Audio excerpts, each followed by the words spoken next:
Hi, welcome to Pin 87. My name's Stefan, and today we're going to do a video all about 12 volt automotive relays. Let's get into it.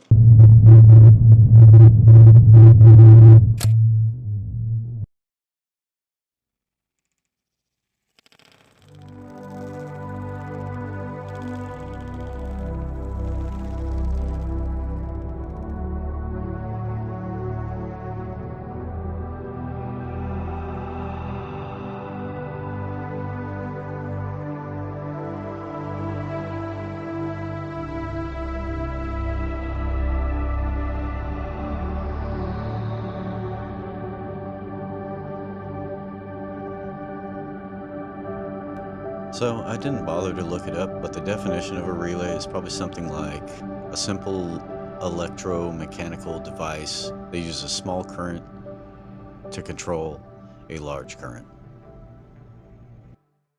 In this video, we're not going to learn why to use relays. We're going to focus on how do they work, how to read them, how to understand them. The first place I want to take you is the bottom of the relay, where all the pins are. You'll see a bunch of silly numbers, like pin 85. What does that even mean?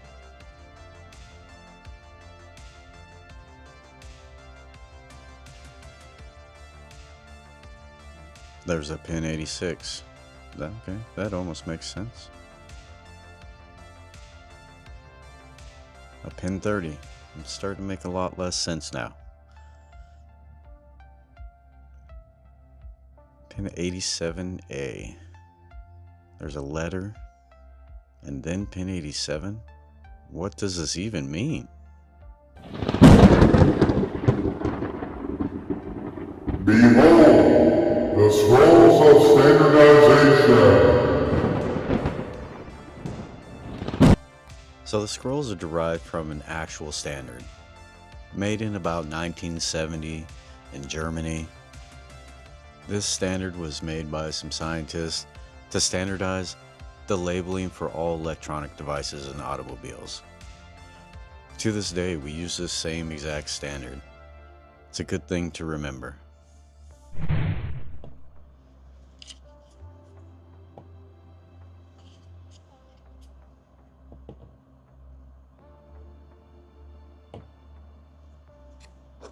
Oh, hey. Back so soon? We haven't even seen the inside of the relay yet. Let's go check that out.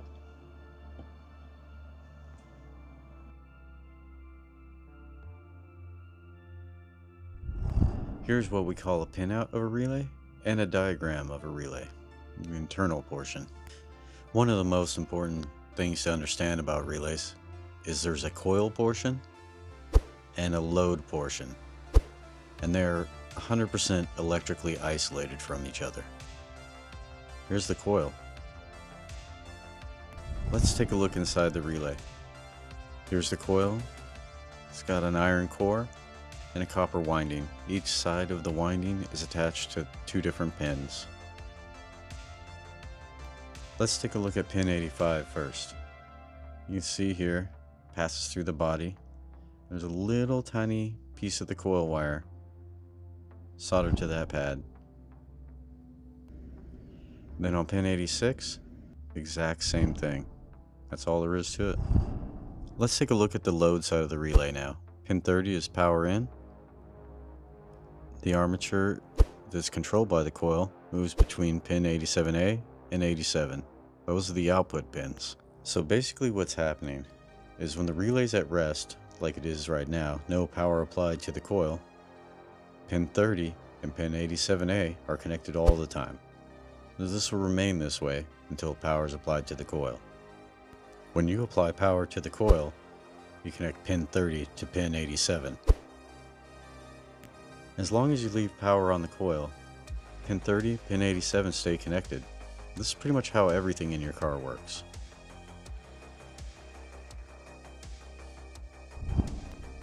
Here we can see pin 30 passing through the body, and there's a solder point with some braid that's also attached to the armature. The armature moves between pin 87A and 87 depending on the power state, And this is just a return string for the armature.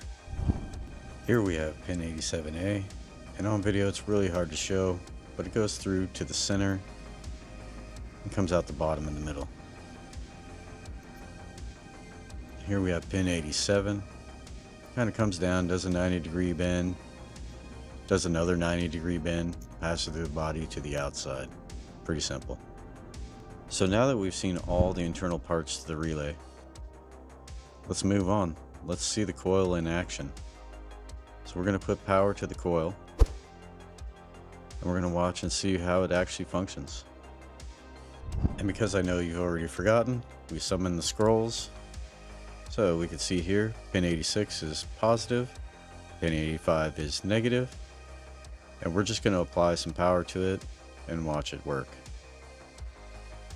Let's get super close so we can see what's going on here. Here you can see 87 and 87A. And on the right, we've added a diagram that switches every time the relay physically switches. So that's power off the coil, and then power back on the coil. And you can see this is all it does. It just changes between 87 and 87A. It's really very simple. Here we tried to get a slow-mo of it. It turned out alright. The camera just can't do enough frames per second. Kind of interesting to see. Well, congratulations if you made it this far in the video. You've learned all about 5-pin relays and how they function. And now we're just going to back it up a second and talk about 4-pin relays and how they function. But no worries, it's super short compared to the other part because it's the exact same thing. It's just missing a center pin. Let's check it out. Told you this is going to be simple. Notice it just looks exactly the same. So, with no power to the coil, then nothing happens. It's just that simple. When you want something to turn on, you apply power to the coil, and 30 and 87 connect together. That's it. And now I'm going to show you how to test a relay. First thing you're going to do is set your meter to ohms, which is that strange looking horseshoe symbol. And we have the leads connected together. You can see basically 0. Good enough. Let's move forward.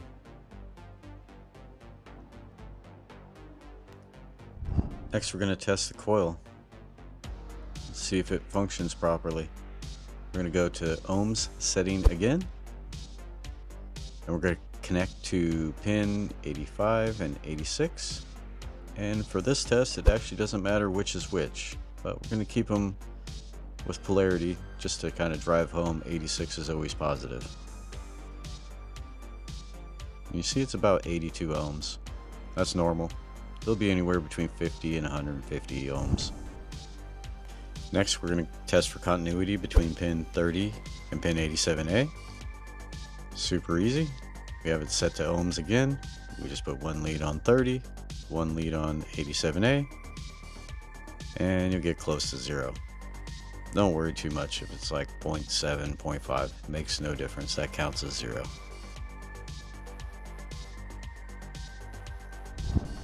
Next, we're going to test for continuity between pin 30 and pin 87. So I've already put those leads on.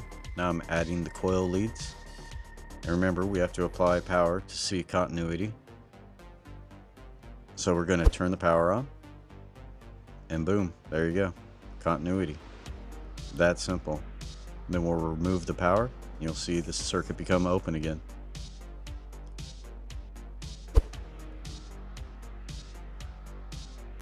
And that's how you test a relay. All relays of shapes and sizes are different. Doesn't make any difference. Just refer to the scrolls for how to test it, what the pins mean, and you can't go wrong. I'm going to add a downloadable PDF version of the scrolls so you can print it off at home, roll it up, throw it in your toolbox for the future. If you have any questions about the video, leave a comment below. We'll be happy to answer it. And thank you for watching the video. If you liked the video and you learned something today, Don't forget to like and subscribe. Remember, 5-pin relays are for switching between two things. 4-pin relays for turning things on and off. That's really all there is to it.